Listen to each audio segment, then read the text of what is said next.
What's going on, Jerome's? This season has just been weird. Let's call it what it is. The season has been very odd for the Minnesota Fighting Vikings. They are indeed 12-3, and it has been bum, cardiac.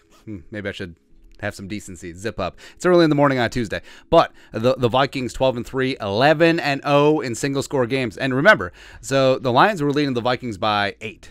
And then Dan Campbell just kicks that random field goal at the end. Thank you. To allow the Vikings to still be perfect in single-score games. But it's been an interesting season. The Vikings finding ways to win these close games, which is a skill within itself. Over the last couple years, the Vikings gave it away now in close games. So it's nice to have things actually go our way with this squad. But, of course, we can't get any love or respect from fans or the national media jabroni haircuts calling the Vikings frauds and always looking at the point differential and all that stuff. And Football Outsiders, Aaron Schatz, longtime football analyst, amazing, the work that they do over there at FO. But yeah, he really hammered the Vikes in terms of the luck and the point differential. So this is what he tweeted: greatest gap between Pythagorean wins based on points scored / allowed. So point differential, and actual wins since 1970. Vikings running away with this. This is our slightly more accurate pith formula at FO that adjusts the exponent. So I'll admit, I've said this before. I am the only Asian who's really bad at math, and this straight up puts me to sleep. I'm not gonna lie, man. But at FO, at Football Outsiders, that adjusts the exponent based on how much offense a team has in its games. Wow. Okay, so the Vikings up at the top here. 2022 Vikings point differential of 5. They scored 378. They've given up 373. It is what it is. So by their Pythagorean wins based on point differential, the Vikings should have 7.6 wins. All right, so 7.6 minus 7.4. Nailed it. So the Vikings should be a slightly above 500 team through 15 games based on point differential, right? So then the win luck, the Vikings have 4.4 wins of luck going on for them at 12-3, which means beep bop bop a boot, 29.2% of their wins are luck. So it's whatever, whatever there. But going through this list, zoom in and enhance. So a couple of these teams stand out. So you got the 2020 Chiefs. Yeah, they're okay. Yeah, they're okay. They didn't win the Super Bowl, but they made it to the Super Bowl.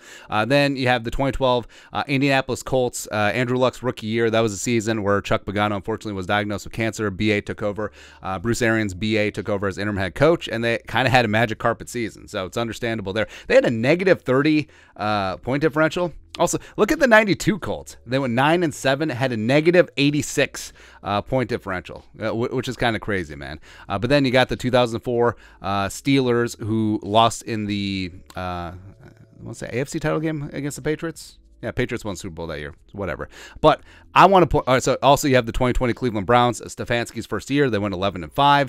They had a negative 11 point differential, so about 20.5% of their wins were luck. But of course, Kevin Stefanski was the man, and also was named the NFL Coach of the Year.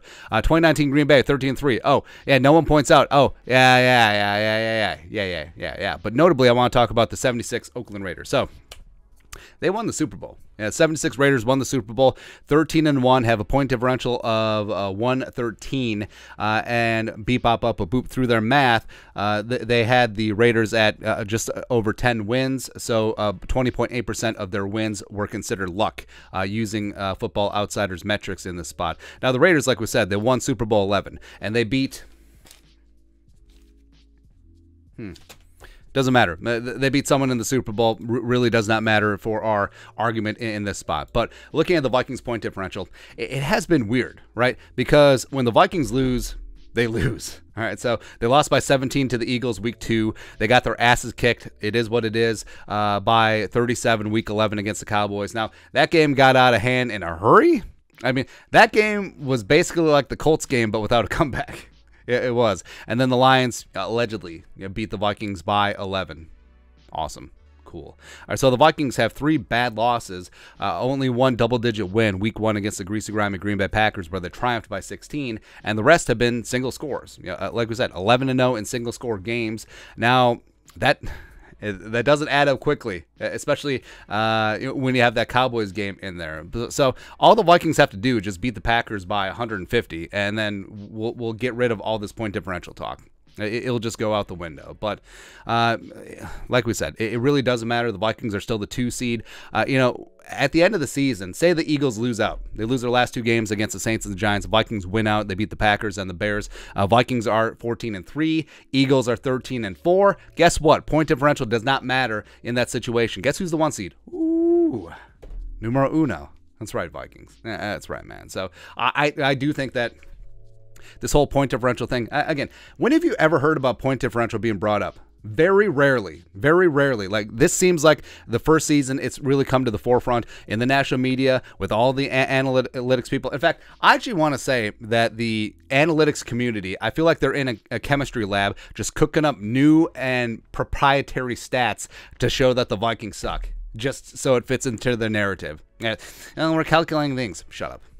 Shut the hell up. But yeah, the Vikings, it's a weird season, but all that matters is on that day, in that one game, do you have a better point differential than your opponent? That is literally all that matters, especially when it comes to the playoffs, and we'll just go from there, man. But your thoughts are thoughts. Aaron Schatz, Football Outsiders, makes the case that the Vikings are the luckiest team. Excuse me, the 2022 Vikings are the luckiest team in NFL history since 1970. Let us know your thoughts and our thoughts in the comment section below. Subscribe for daily Vikings takes. Want to support the work? Put a little something in the Venmo. But till next time, Skol, production value.